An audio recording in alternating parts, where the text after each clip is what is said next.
단칼에 끝내는 인덱스 투자 7번째 시간입니다. 오마이뉴스에 기고한 제목은 비용을 줄이면 알부자가 된다 라는 타이틀입니다. 보니까 다시 시작이라는 분이 5,000원의 원고료를 후원해 주셨습니다. 응원의 글도 남기시고 고맙습니다. 투자에 좋은 결과가 있기를 바랍니다. 인덱스 투자는 경제 성장의 과실을 정당히 그리고 온전히 받아내는 투자입니다. 그런데 내 몫을 제대로 얻기 위해서는 장기 투자가 필수이며 그래야만 복리의 혜택도 누릴 수가 있어요. 하지만 비인덱스 투자의 경우에는 필수적으로 수반되는 각종 경비 3%가 수익률을 갉아먹는 족쇄가 됩니다. 이와 같은 비용이 누구의 호주머니에서 나갑니까?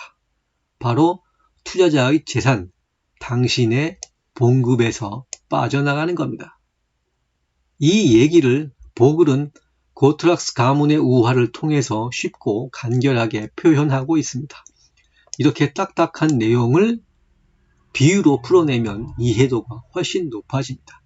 옛날 옛적에 고트락스라는 부자 가문이 있었는데 해마다 이들은 보상을 받았는데 수천 개의 기업이 일궈내고 나누어준 모든 이익 성장과 배당금이었다. 얼마 후 브로커가 나타나서 몇몇 약삭빠른 고트락스 사촌들에게 돈을 더 많이 벌게 해주겠다고 속살거렸습니다. 그리고 그렇게 해서 그들이 서로 주식을 사고 팔게 만들었어요. 그리고 이 과정에서 수수료를 챙겼습니다. 그러자 재산이 늘어나는 속도가 떨어지기 시작했습니다. 이러한 사실에도 불구하고 약삭빠른 헛똑똑이들은 그 원인이 종목 선정에 실패했기 때문이라고 여기고 더 많은 브로커와 펀드 매니저를 고용했습니다.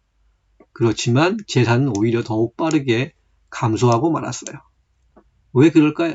중개인들이 생활비를 벌려고 가문의 주식을 필요 이상으로 매매했기 때문입니다. 이렇게 몇 번의 실패를 거듭한 후에 드디어 헛똑똑이들은 눈을 떴습니다. 그들은 소극적이지만 생산적이었던 원래의 전략으로 돌아가서 모든 미국 기업의 주식을 보유하고 그 상태를 계속 유지했습니다. 이렇게 이야기는 해피엔딩으로 끝나는데 무척이다 흥미로운 얘기죠. 실제로 이 비용을 계산해 봅시다. 시간의 흐름에 따라 엄청난 격차를 보이는데 족쇄 정도가 아니라 블랙홀이 되어버립니다. 자, 투자금 1천만 원을 갖고 시작합니다. 인덱스 펀드는 매년 9.5%로 복리 증식하고 비인덱스 펀드는 3%의 비용을 공제한 6.5%로 성장을 하게 됩니다. 그러면 인덱스는 약 30년 후에 15배인 1억 5천만 원으로 늘어나지만 후자는 이보다 2배 반이나 낮은 6천만 원 밖에는 되지 않습니다. 투자 기간을 더욱 늘려서 60년으로 하면 엄청난 일이 벌어집니다. 23억 원 대 4억 원이니까 그 격차는 무려 6배나 됩니다. 복리 수익이 주는 막강한 위력이에요. 아인슈타인은 복리의 마법이야말로 세계 8대 불가사의라고 했습니다. 워런 버핏은 어린 나이에 스스로 복리 계산을 해보고는 그 경이로움에 전율했다고 해요. 이와 같이 시장 수익을 그대로 추종하기만 하더라도 나중에 가서는 알부자가 될 수 있어요. 노년에 빈곤해지는 것만큼 사람을 비참하게 만드는 것이 없습니다. 헛똑똑이 토끼보다는 거북이가 되는 것이 훨씬 나아요. 게다가 스트레스 없이 알부자가 될 수 있습니다. 투자에 있어서 장기적인 접근이 중요한 이유는 또 하나 있습니다. 바로 주식시장에서 손실을 볼 가능성을 없애준다는 겁니다. 셜타이의 책을 다시 한번 보시면 이 첫 번째 그림은 1926년부터 2004년까지의 연단위 수익률을 나타낸 겁니다. 투자 기간이 1년 이하인 경우에는 손실을 볼 가능성이 약 30% 정도예요. 이 아래에 있는 그래프는 10년 단위의 수익률입니다. 여기 이렇게 뾰족 떨어진 부분이 1929년의 대공황입니다. 이때의 대폭락을 제외하면 투자자들이 주식시장에서 돈을 잃은 적이 없습니다.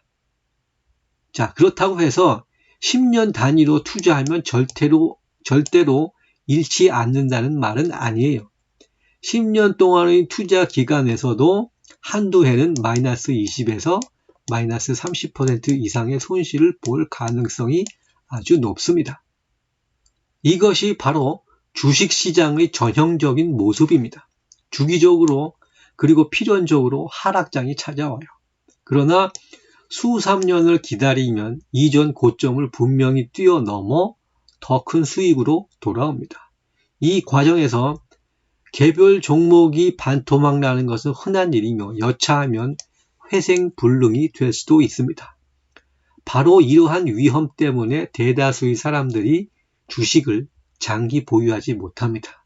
다시 말해서 이론은 알더라도 심리적으로는 견딜 수가 없는 거예요. 그러나 모든 기업에 골고루 투자하면 이러한 약점에서 자유롭게 됩니다. 몇몇 기업은 무너져서 작은 상처를 내겠지만 결코 전체 시장의 생명이 끊어지지는 않습니다. 이러한 이유로 시장 지수는 항상 건재함을 자랑하며 앞으로도 그러할 겁니다. 언젠가 우리 개개인은 모두 죽습니다. 마찬가지로 각각의 기업도 분명히 사멸하는 때가 옵니다. 그러나 각자에서 벗어나 인류 전체로 보자면 우리는 지구를 빈틈없이 뒤덮고 이제는 우주를 향해서 나아가고 있어요.